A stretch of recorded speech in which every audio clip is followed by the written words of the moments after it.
Hey everyone. So I wanted to talk to you about a video that I had did 2 years ago, October 23rd.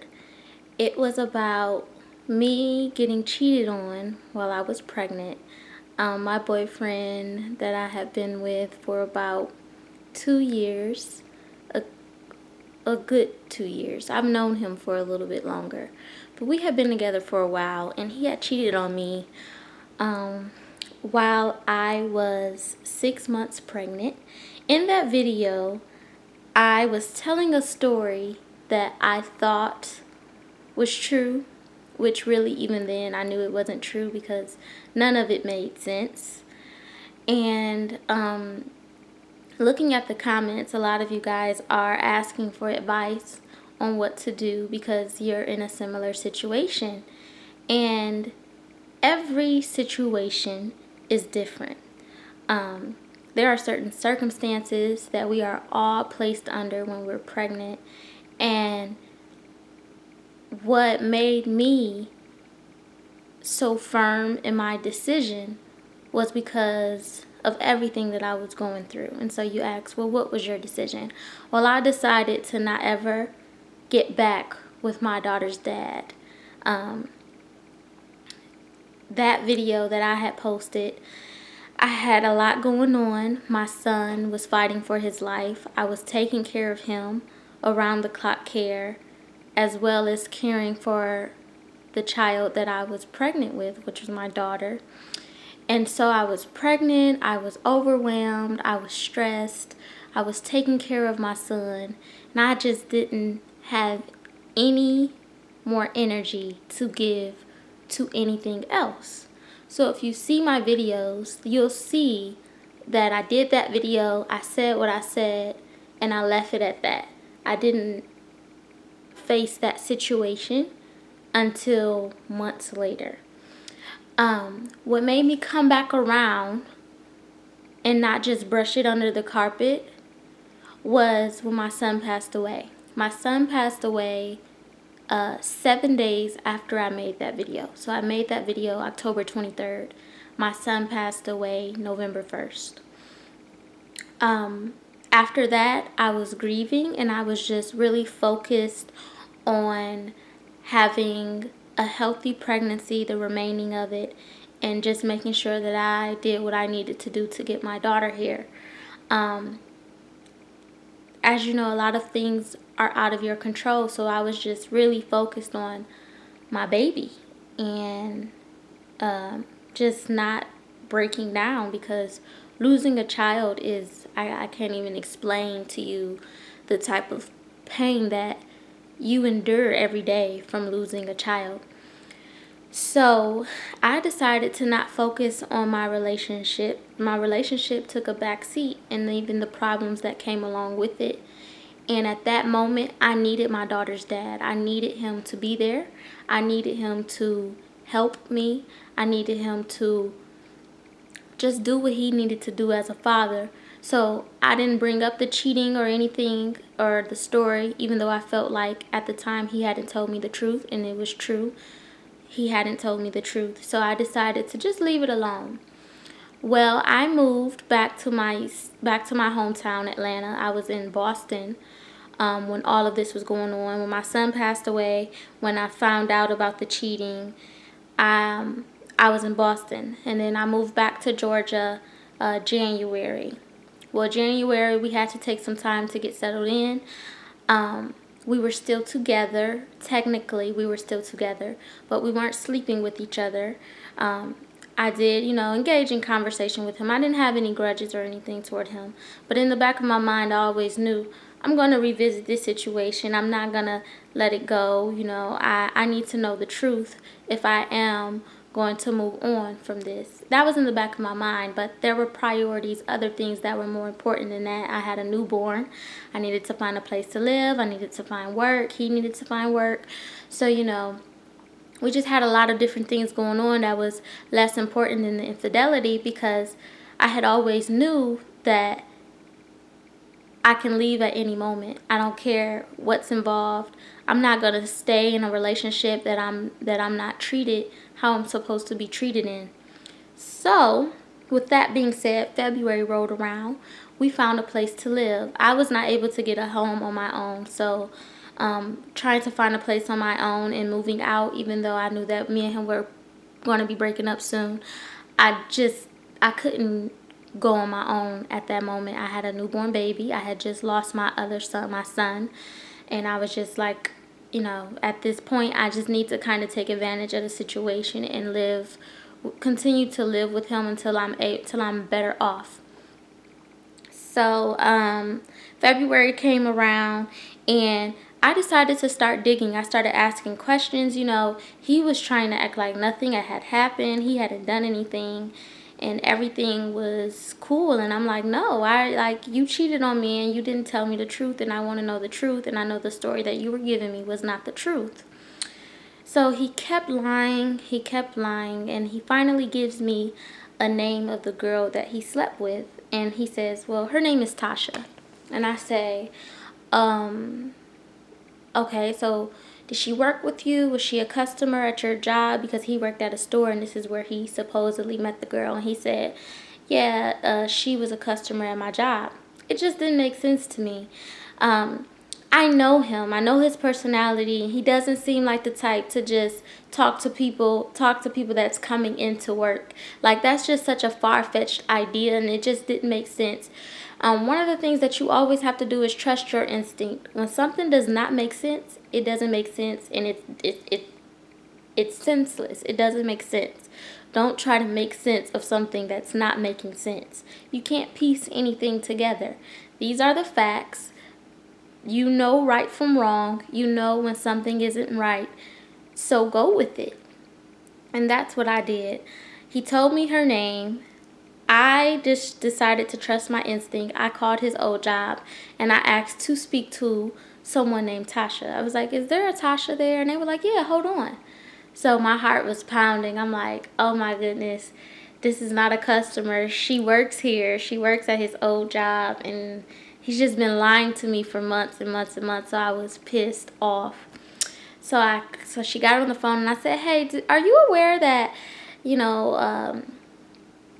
such and such has a baby and you were sleeping with him while he was with me and we were together and we had a baby? Oh, I didn't know that y'all were together and he never told me about you, and I didn't know. And I said, okay, well, how long were you guys sleeping together? Oh, I don't remember. I said, well, just think about it. I mean, it's not hard. You should know how long you were sleeping with someone. Maybe 2 months. So I was just like, oh man, this guy is such a liar. He said it was only a day. Then it went to a week, and it was only 2 weeks. Now it's 2 months, and I'm just like, I'm so pissed. So, long story short, fast forward. I broke up with him, but I still had to live with him, which was very difficult. Every day was, please get back with me, please get back with me. And let me tell you, when a guy is begging you to get back with you so soon, he hasn't learned anything. It takes a very strong person to learn from their mistakes. And not only does it take a strong person to learn and grow, it takes time. He can't cheat on you Monday and then Tuesday be extremely sorry and you forgive him Wednesday and everything's good. It's unrealistic. He hasn't learned anything. And 9 times out of 10, he's going to cheat on you again because he thinks that he can get away with it. I did not want to be in a situation or a relationship like that. I had to make sure that I stayed strong, because what I went through, what I endured with my son and then being pregnant with my daughter, it was too much. And it was like, how could you cheat on me at that time?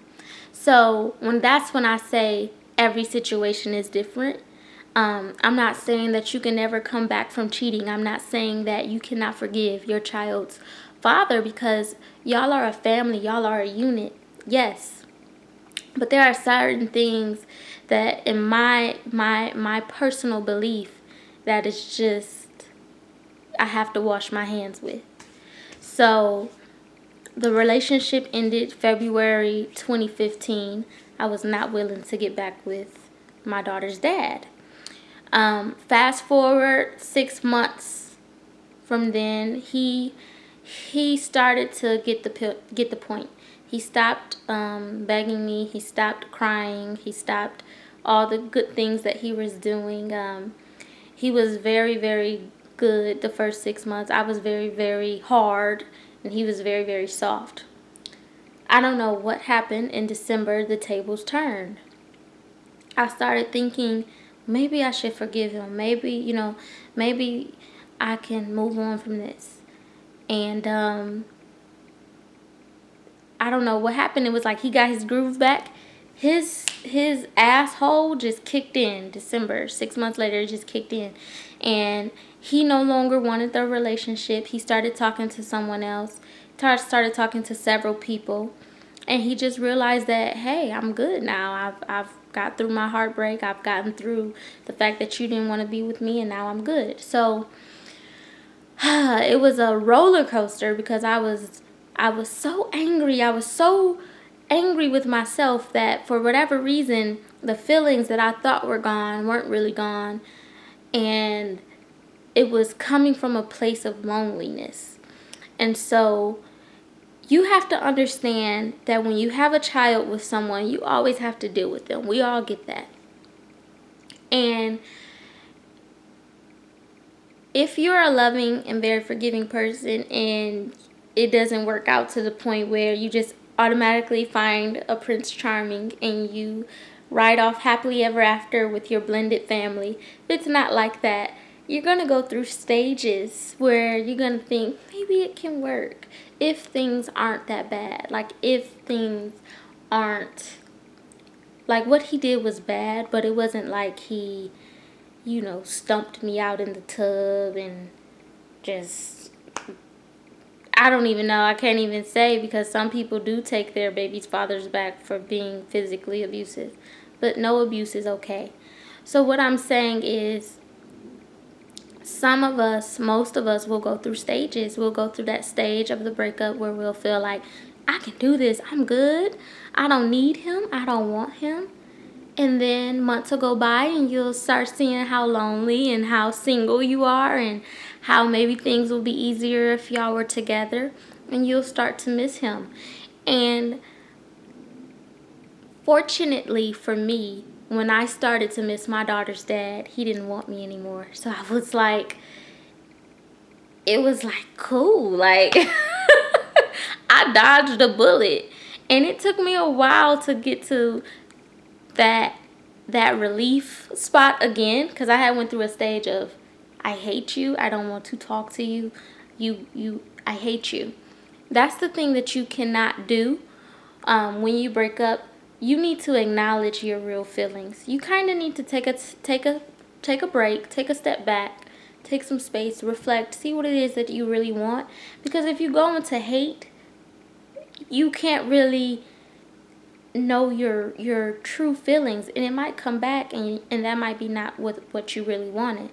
So if you feel like you have a good guy and he made a mistake and he's really, really sorry of that mistake, which you should know if you have a good guy. In my case, my daughter's dad is not a bad guy. He's not a bad guy, but he's not a good guy.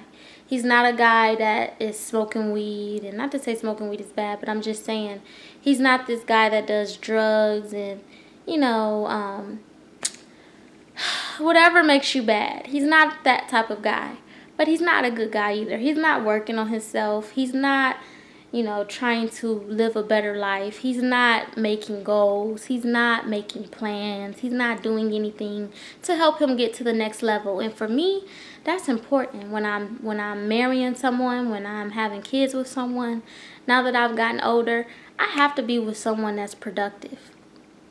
So when he said that he didn't want to be back with me, it was really a blessing. It was a blessing. It took me so long. It took me about 6 months to really, really grasp, like, this is a blessing. It's okay. It's okay to be alone. It's okay that y'all didn't work out. It's okay that he doesn't want you. It's okay. It is okay. It's going to be okay. And once you get to that point and you realize who you are and what it is that you want, Nothing else matters. I don't care how many kids you have, what the situation is. You have to know your worth. You have to know what it is that you want and what it is that you deserve. One of the contributing factors to me moving on and being so strong in my decision was my daughter. I refused to let my daughter see me sad and depressed and see me in a relationship that treated me less than what I deserved. I want to be treated like a queen. I want my daughter to see me being treated like a queen so that when she gets into a relationship, she'll know how to be treated. I want her to know that she can leave a relationship that is not making her happy, because if it's not making her happy, then it's not worth her time. I needed her to know these things early on. So I didn't want to get into a habit of always taking back her father because it's her father. That's not good enough. It's not good enough to be with someone just because of the type of role that they have in your life or in your child's life. Be with someone because they treat you right. Be with someone because they make you happy. Whatever the mistake or the circumstance is, it's unacceptable to cheat, but then to cheat on your pregnant girlfriend, it's unacceptable. It doesn't make any sense. This is a time for you guys to really cherish each other. You guys are bringing in something from another realm. You guys, this is a sacred time. And you cheat, it just says a lot about the person's character. So, and then in my case, I was going through hell with everything that my son was going through. It was such a sad and traumatic time for me already. And then you cheat on me and I'm pregnant. So it was like, no, I can't do it. And I felt even stupid when I was starting to feel my heart pump again with love for him. And I'm like, how could you? Like, the other side of me is like, how could you want him back? You know, he disrespected everything that you went through. It was like a literally stabbing me in the heart over and over. And my heart was already cut open from everything that I was going through. So my advice is evaluate your situation. If you feel like you can move on and it won't happen again, which is no guarantee that it won't happen again, understand that if you've gotten cheated on and you get back with that person, there is a high chance that it might happen again. But if you have a great guy, which if you do, congratulations. Which, I mean, it's just hard to say because it's like if you have a great guy, then you shouldn't be watching this video. But, you know, I don't know. There good people make mistakes too. I will agree to that. So, you know, every situation is different. If you feel like it's worth it, then hey, try it again. But just know that if he does it again, then you probably do need to leave it alone. You deserve better. You can do better. And we have to be example for our children. We can't say, hey, treat this person good, or leave when this person does this to you, or know your worth, and we don't know those principles. We don't practice that. I'm very big on doing what you preach. And it's not easy. Leaving my daughter's dad in the midst of going through all of that and just walking that journey of really being alone, which I haven't even really walked that journey, which I'll get into that in another video. I've been single, but I haven't been alone. Like, I've always had someone to talk to. I've always went out on dates. And now that 2017 is approaching so quickly, I am very excited about 2017 because I want to just stop dating altogether and just really focus on me. So, but what I'm saying is being alone from that long-term relationship or from that person that broke your heart is not an easy journey. But you can do it. You can do it if you want to do it. You can do it if you choose to do it. The choice is up to you. You have to know your worth. You have to know what you want. And if you feel like, you know, the relationship is worth it, then do it. But in my case, I didn't feel like the relationship was worth it. There was too many pros. There was too many cons than pros. The bad was outweighing the good. So what I would recommend that you do is give yourself some space and time. Do not forgive, but do not jump back into a relationship with someone that cheated on you so fast. You have to really see if they're sincerely apologetic and really wants to change. And change takes time. So I would recommend to give yourself time, give your partner time, and then figure out what it is that you want to do. Maybe it's a time, maybe it's a sign, and it's time for you to be alone and focus on you and your baby. You know, you should not have to go through this pregnant. This is the last thing that you should have to go through. You know, of course, losing a baby is much, much, much, much more worse. But those are just two things that we as pregnant women or mothers should never have to go through, is being cheated on while we're pregnant. So I hope this video helps you. One thing that I really want everyone to do, if you're going through this, is to write out the pros and cons and see which one is more or less.